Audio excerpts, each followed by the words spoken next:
If you've been in the carnivore or keto space for any length of time, you've probably heard of Harvard. And you've probably seen Harvard quoted in newspaper articles or on the TV about studies they've done talking about how red meat is dangerous, red meat's going to cause diabetes, red meat's going to kill you, saturated fat is the enemy, and plant-based diets are the way to go. One of the faces of this kind of messaging from Harvard is a gentleman by the name of Walter Willett. And in this video, I'd like to show you how Walter Willett has actually changed his position on the way fats and plant-based foods should be used. So stay all the way to the end, and I've got a real big surprise for you, stuff that you won't be expecting that he would say. This is the kind of stuff that Walter Willett says these days about diet. Yeah, and Ancel Keys was really a pioneer in this area, and we owe a lot to his work. He did, as you know well, the 7 countries study, where he took 14 populations of about 1,000 men each in 7 different countries, and for the first time documented over a 10-year period using standardized definitions the incidence and mortality from heart disease, which was the #1 cause of death in Western countries at that time. And so really the most important finding was that there was about a 10-fold difference in heart disease rates from Northern Europe, especially Finland, down to Southern Europe and lowest in Crete at that time.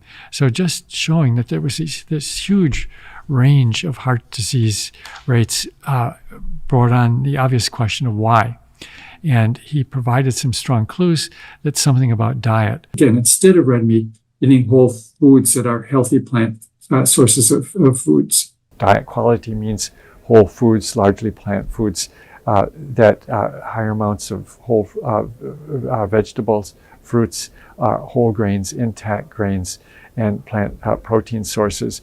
In fact, it's very hard for someone not deeply in the science of nutrition to sort through all the misinformation that's out there in the general media. But actually, it's not too complicated. Most people are going to get most of their calories from carbohydrate. And so it's really important that those be healthy forms of carbohydrate, basically whole grains. Second, most of us will get quite a bit of our diet calories from fats, and so it's really important that they be mainly healthy fats like olive oil, canola oil, soybean oil. Of course, plenty of fruits and vegetables and a wide variety is important. If there is a safe intake of unprocessed red meat, I think in the Eat Lancet Planetary Health diet, it was in the realm of, was it 0 to 28 grams a day or something like that? Yeah, that was the range. And so we came up with a target number about with half of that, about 14 grams a day. It's a tiny amount. Yeah, that's amount to about 1 hamburger a week, which is very consistent with a traditional Mediterranean diet or many traditional diets around the world. So it's not that people are having big pieces of red meat on a meal. They would usually be mixed in with a dish. Yeah, I think there are some people out there that will have you believe that that's all our ancestors ate. Right, yeah.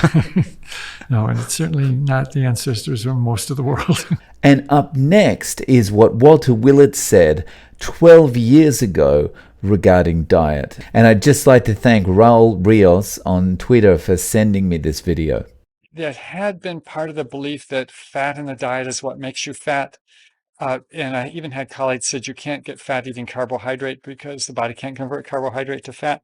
I grew up in Michigan and in a rural community, and I can tell you, farmers have known for thousands of years, if you want to fatten an animal up, what you feed them is grains, high carbohydrate diets, and you put them in a pen so they don't run around and they get fat very predictably. And most recent literature showed very clearly you can really do randomized trials looking at weight change because you need just 100 or a few hundred people, and you don't need decades, you need a year or two.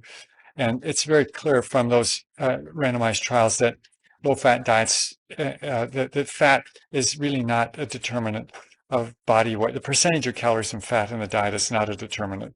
In fact, a lot of evidence suggesting it's easier for many people to get fat on low-fat, high-carbohydrate diets.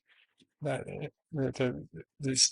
anything, that's what the literature is suggesting. So that it is interesting that the diet, fat in the diet, just has almost nothing to do with fat in the body. We can get very fat on just lots and lots of carbohydrates. So that's Walter Willet's positions. And if you'd like to see someone who has a consistent position on diet and is fighting for people's health and well-being, check out this video next.